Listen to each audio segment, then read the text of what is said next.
Hello, junior parents, and welcome to our virtual back to school night for 2020. Before we get started, there is a QR code on the screen, and if you would like to pause your video and point your camera app on this QR code, it will ask you 3 questions about your child. And I usually do this in a physical format on an index card, but since we are virtual, I'm going to use a Google form. So my name is Miss Sheaf, and I teach AP Literature, freshman seminar, juniors, and I also am an FMP advisor. And normally I'm in room L213, but for now I am here. And you'll see in the upper left-hand corner, if you type that link into your browser, that leads you to our syllabus for the year. A little bit about me. I went to UCLA for my undergrad. I got my credential and master's in teaching from St. Mary's College. I mentioned that I was a FMP advisor, which I love.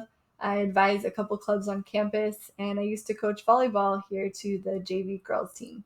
And I'm always on email, so if you have any questions or concerns throughout the year, please don't hesitate to send me an email. So English is amazing. It's the best subject.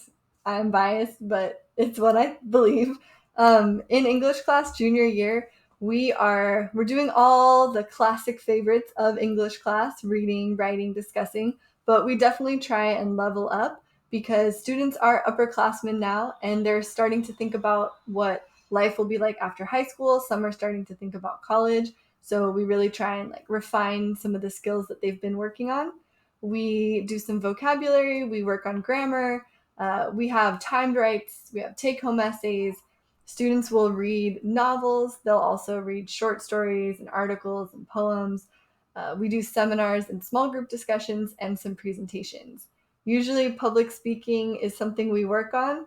Over distance learning, we'll see how we can still incorporate those skills, but junior year, we definitely try and do it all.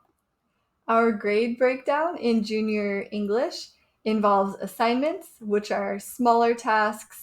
They lead up to bigger tasks, and that's worth 20%. We also have assessments and projects, which include quizzes, tests, and presentations, and final projects and exams, 30%. We also have writing as a category, which involves anything that's kind of a longer, possibly a shorter writing assignment that they've been working on for a couple days. Uh, they can also receive writing points for timed writes and for group or partner essays as well.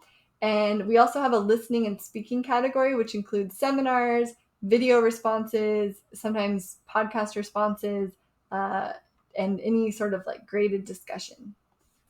Like in all their classes, academic honesty is super important, especially now that we're all virtual, we're learning from a distance. It can be maybe easier or more tempting to fall into the trap of plagiarism. So at the start of the year, I've already given all my juniors a self-directed lesson on Canvas that also comes with a quiz that deals with cheating and plagiarism, the consequences, and how to avoid it. Because accidental plagiarism is also a thing.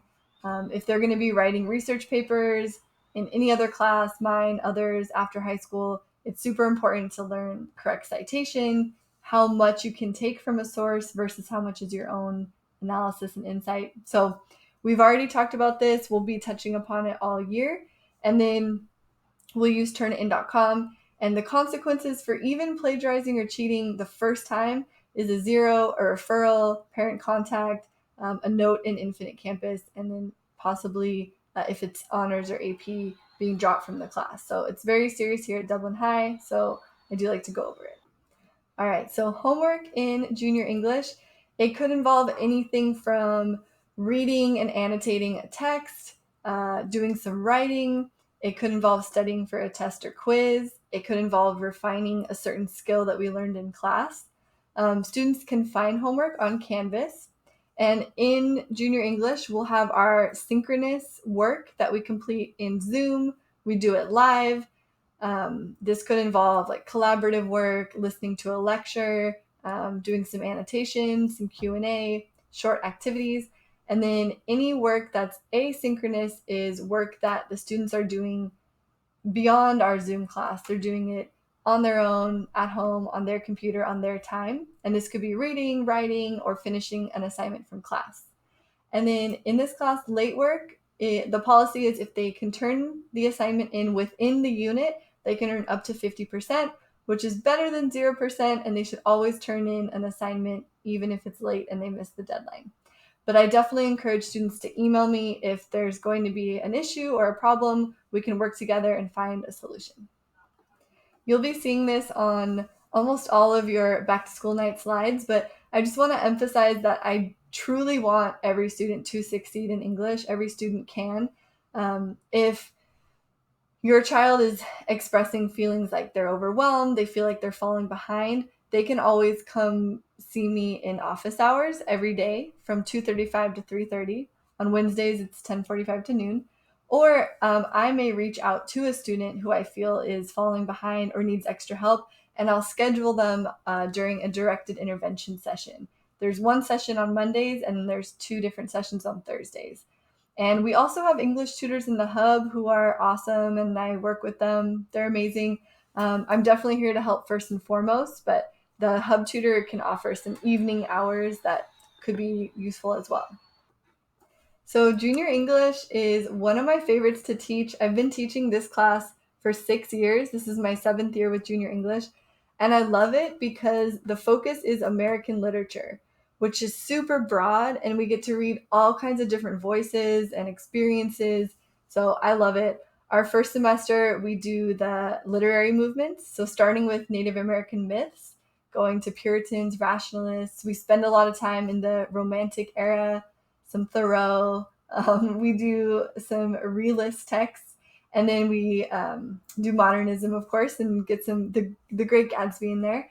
And then for semester 2, we spend all of semester 2 in the 20th and 21st century. So we read Black Boy by Richard Wright, The Things They Carried by Tim O'Brien, and Joy Luck Club by Amy Tan. And then we also do some contemporary works, short stories, poems, people writing about issues surrounding gender, race, or identity, current kind of things going on in the world now. That's really cool to end the year with. And students are the most comfortable at the end, so we really get into some good topics. And then usually there's the smarter balanced test prep in semester 2. Last year there was no SBAC test because of the school closure, so we'll see what happens in 2021. We've already been doing a lot. We did some get to know you activities. We learned 4 types of literary criticism. We applied it to some short stories. Their students just finished writing their own, either creative or reflective writing piece. And we have just started with introducing Native American myths and Puritan literature. And we're always trying to, kind of throughout the year, we're always trying to connect the values of the literary movement or the novel to why America is the way it is today. So thank you so much for listening to this presentation, and thank you for having your child in my class, because I really, really love my group of juniors this year. And even though we're at a distance, I'm confident that we're going to get to know each other, have a good time, and learn, of course, as well. So thank you so much.